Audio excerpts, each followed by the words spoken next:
The trucks were stopped on the border, medical supplies, heading into Syria, a present from the Turkish government of Tayyip Erdogan, bandages, gauze, clamps, sheets, steri-strips, needles and antibiotics. Nothing else. You think there was something else. Mortars, ammunition, grenade launchers in those trucks. If you do think this, tell someone, your friends. Mention it to them. Pass on this truth, if you know it to be one, as Dündar did and Erdem Gül. If it is the truth, what harm can come if you simply pass it on to others, so that they may know it too? If you are a writer, you may want to write it down somewhere, this truth, because this is what writers do. I want to tell you a story about Dostoevsky that you may know. In 1849, he was arrested with others for sedition and locked in St. Petersburg's toughest prison. 6 months later, he was sentenced to death, and with 12 others, led out into Semyonov Square to be shot. Hoods were applied, the victims tied to posts as the command went up, prepare to fire. Think of him there. Dostoevsky, none of his great novels written, the vast cathedral that is the brothers Karamazov, nothing except perhaps wispy, fleeting pictures flitting through the back of his mind. All that stuff to say, about to be snuffed out when the miracle occurs. A sound, a drummer with a pardon from the Tsar. A good joke, as it turns out, all planned the day before. Enough to put anyone off passing truths along to other people, you might think, though it didn't stop Dostoevsky. He was a writer, and writing down the truth is what writers do. I tell the truth, or try to, my truth in my life. The truth in front of me. It gets me into trouble. A woman, so offended by a novel I'd written, approached me after a reading, incensed. She held my novel and screamed at me in front of a large audience. She told me my book was disgusting and that I had stolen her life. She rushed forward and hurled the book, and it bounced off my chest as I stood there, astonished, unable to believe what I was seeing. I'm just a writer. I wanted to say. I just wrote what I saw in front of me. Lately, things have become a little worse. The sex and swearing in my current novel has disgusted my mother-in-law. The book is about families, how we live now. It's a dark book, and some parents at the school my children attend think that I'm attacking them. When I drop my children off, they stare like I'm the devil. And I want to tell them that I just think it is the truth, my truth. When one woman confronts me to my face, a friend laughs and tells me I am brave.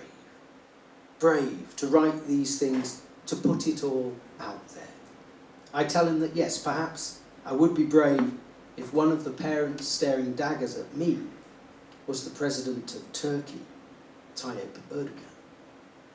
You cannot choose the particular truth you find in front of you. You can only choose what you do about it, whether you turn your back, no shame in that, or turn towards it, hunting it down, sniffing it out through dark alleyways and across empty wastes of time and space, the scent almost lost, nothing but your desire and passion to keep you heading forward. The truth leads some writers to fame and wealth, others into prison and trials behind closed doors, conducted on the whim of tyrants. Another story about Dostoevsky, you won't know this one. When I was 14, I heard the story about his brush with death. I plucked Crime and Punishment from the forbidding set of leather-bound Russian novels that my elder brother had given my parents one Christmas. When I put it back, finished, I knew that I wanted to be a writer, that I needed to be one. This caused me huge pain, however, because my callow teenage self reasoned, what could I write? Me, in my comfortable English house. Me, with my parents who loved me and fed me, kept me safe and warm, and paid each weekend for my tennis lesson. I was so jealous of men like Dostoevsky, who clearly had something to say. I felt empty, as I know many writers do, with the deep suspicion that no person actually existed inside me, that I was hollow, a blank space. I decided that the only thing I could do was pretend to exist, leaving traces behind me that people might interpret as the product of a real person. And I could begin with the book I'd just read. I could go back to the shelf of Russian novels and turn Crime and Punishment upside down, so that the next person to see it would pause, would see evidence of me. A small start in my fictional career, but I'd do it, I decided, and I ran back into the house to the bookshelf to practice this tiny deception. But I could not, for when I got there, the book was upside down. Were there really weapons in those lorries? Video evidence is conclusive, there were. Have two writers really spent months in prison, awaiting trial for revealing this truth? Are they really now being tried in private, with no witness, press to witness what is happening to them? Is this really happening in a country so close to us, where even now British children are making sandcastles on the beach? These things are less easy to believe, somehow. Even though their faces are on the news, on the web, even if right now they sit wondering about their fate. Chan and Erdem seem unreal to me, the truth of them unstable.